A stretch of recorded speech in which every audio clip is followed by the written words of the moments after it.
अस्सलाम वालेकुम दोस्तों, क्या आप जानते हैं कि सब ऑयल टैंकर्स और सिलेंडर गोल ही क्यों होते हैं और मच्छर हमें क्यों काटते हैं, या फिर ये कि ज़्यादा नहाने से हमारे हाथों पर ये झुर्रियाँ क्यों पड़ जाती हैं। और क्या आपको पता है कि अगर स्पेस में कोई एस्ट्रोनॉट अपने स्पेस सूट का हेलमेट उतार दे तो क्या होगा, और कार का वो कौन सा कलर है जिसके एक्सीडेंट सबसे कम होते हैं। ऐसे ही इंटरेस्टिंग और इनक्रेडिबल फैक्ट्स जानने के लिए हो जाएं तैयार। चलें शुरू करते हैं आज का सफर। Fact number 10। दोस्तों, क्या आपने कभी सोचा है कि अगर स्पेस में कोई एस्ट्रोनॉट अपने स्पेस सूट के हेलमेट को उतार दे तो क्या होगा?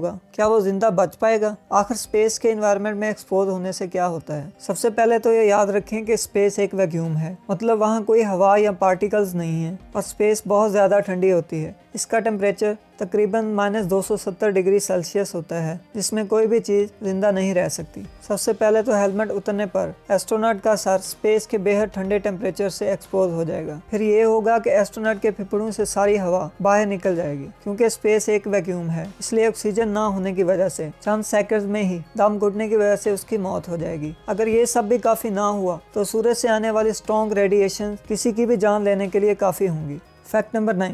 जब आप गाड़ी खरीदने मार्केट जाते हैं तो आप ऐसी गाड़ी चूज करते हैं जिसमें सेफ्टी फीचर ज्यादा हों, ताकि आप एक्सीडेंट की सूरत में सेफ रहें। लेकिन अब गाड़ी के कलर को भी सेफ्टी फीचर में शामिल करना पड़ेगा, क्योंकि रिसेंट में हुई स्टडीज के मुताबिक ब्लैक कार्स के एक्सीडेंट ज्यादा होते हैं और सफेद कार्स के कम। दोस्तों, इसकी वजह यह है कि गाड़ियों का काला रंग काली सड़क और इर्द गिर्द के माहौल में घुल मिल जाता है और दूसरे ड्राइवर्स के लिए गाड़ी को देखना मुश्किल हो जाता है, खास तौर पर रात को तो और भी ज्यादा। जबकि सफेद गाड़ियों और इसके आसपास के माबैन अक्सर फर्क होता है। इसके नतीजे में सफेद गाड़ियों को देखना आसान होता है, इसलिए सफेद गाड़ियों में एक्सीडेंट का चांस 12% कम होता है। ब्लैक कलर के अलावा ग्रे और सिल्वर भी ऐसे कलर हैं जिनमें एक्सीडेंट का चांस ज्यादा होता है। और व्हाइट कलर के अलावा येलो, ऑरेंज और गोल्ड भी गाड़ियों के ऐसे कलर हैं जिनमें एक्सीडेंट के चांसेस कम होते हैं। Fact number 8। सब लोग मच्छरों की वजह से परेशान हैं, लेकिन क्या आप जानते हैं कि ये हमें क्यों काटते हैं और हमारा खून क्यों चूसते हैं? मच्छरों की असल खुराक फूलों का रस होता है और ये मुख्तलिफ फूलों का रस चूसकर जिंदा रहते हैं। लेकिन फिर ये हमें क्यों काटते हैं? असल में हमें नर मच्छर नहीं बल्कि सिर्फ मादा मच्छर काटते हैं। इसकी वजह यह है कि इन्हें अपने अंडे तैयार करने के लिए प्रोटीन की जरूरत होती है, जो कि हम मासूम लोगों का खून चूसकर पूरी करते हैं और हमें काटने के लिए मच्छरों की नई टीम तैयार करते हैं। Fact number 7। दोस्तों, ये तो आप सब जानते होंगे कि तमाम जानदारों को जिंदा रहने के लिए ऑक्सीजन की जरूरत होती है और तमाम जानदार ब्रीदिंग के जरिए ऑक्सीजन को हवा या पानी से हासिल करते हैं। क्या आपने कभी गौर किया है कि जब मछली को पानी से बाहर निकाल दें तो वो सांस क्यों नहीं ले पाती और ऑक्सीजन की कमी की वजह से क्यों मर जाती है? हालांकि हवा में भी तो ऑक्सीजन होती है, लेकिन ऐसा नहीं होता, क्योंकि हवा में सांस लेने के लिए फेफड़ों की जरूरत होती है। हम सब इंसान और जानवर फेफड़ों की वजह से ही ऑक्सीजन को अब्जॉर्ब करते हैं और कार्बन डाइऑक्साइड को बाहर निकाल देते हैं। क्योंकि मछलियां पानी में रहती हैं, इसलिए इनके फेफड़े नहीं होते, तो फिर वो ऑक्सीजन कैसे हासिल करती होंगी? दोस्तों, असल में मछलियां और पानी में रहने वाले तमाम जानदार पानी से ही ऑक्सीजन को अब्जॉर्ब करते हैं। मछलियों में लंग्स की बजाय मुंह के पास मौजूद 2 खास किस्म के ऑर्गन होते हैं, जिन्हें गिल्स यानी कि गलफड़े कहते हैं, जो कि ऑक्सीजन को अब्जॉर्ब करने का काम करते हैं। मछलियां मुंह से पानी को अंदर लेती हैं और गिल्स से बाहर निकाल देती हैं, लेकिन इसी दौरान गिल्स ऑक्सीजन को अब्जॉर्ब कर लेते हैं और एक्स्ट्रा पानी और कार्बन डाइऑक्साइड को बाहर निकाल देते हैं। इसी तरह बाकी एक्वेटिक एनिमल्स भी पानी में सर्वाइव कर पाते हैं। Fact number 6। दोस्तों, क्या आप जानते हैं कि अगर आप कोका कोला कैन को पानी में डालते हैं तो वो डूब जाएगा, और अगर आप इसी साइज के डाइट कोक को पानी में डालते हैं तो वो पानी में नहीं डूबता और पानी पर तैरने लगता है? जानते हैं क्यों? इसकी वजह है डेंसिटी। दोस्तों, डाइट कोक में नॉर्मल कोक की बजाय कम इंग्रेडिएंट्स होते हैं और ये शुगर फ्री होती है, इसलिए डाइट कोक की डेंसिटी कम हो जाती है, जिसकी वजह से ये पानी में नहीं डूबती और पानी पर तैरने लगती है। जबकि नॉर्मल कोक में तमाम इंग्रेडिएंट्स के साथ शुगर भी बहुत ज्यादा मिकदार में होती है, जिसकी वजह से नॉर्मल कोक की डेंसिटी ज्यादा होती है और ये पानी में डूब जाती है। क्या आपने कभी ऐसा ट्राई किया है? अगर नहीं तो ट्राई जरूर करना।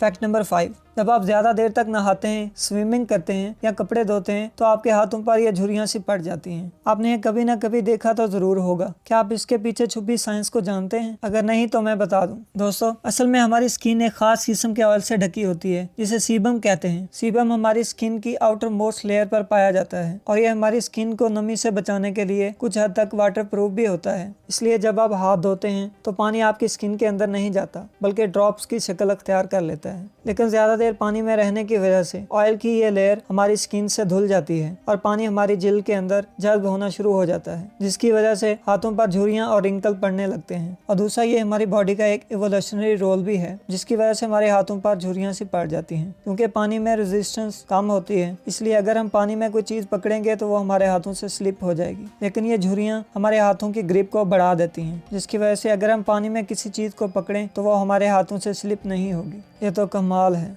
फैक्ट नंबर 4, क्या आप जानते हैं कि इंग्लिश का सबसे बड़ा वर्ड कौन सा है? ये वर्ड असल में फेफड़ों की एक बीमारी का नाम है, जो कि डस्ट पार्टिकल की वजह से होती है। इस बीमारी के नाम को इंग्लिश का सबसे लॉन्गेस्ट वर्ड कहा जाता है। दोस्तों, ये है इंग्लिश का सबसे लॉन्गेस्ट वर्ड। चलें प्रोनाउंस करने की कोशिश करते हैं। Pneumono ultra microscopic silico वोल्केनोकोनियोसिस।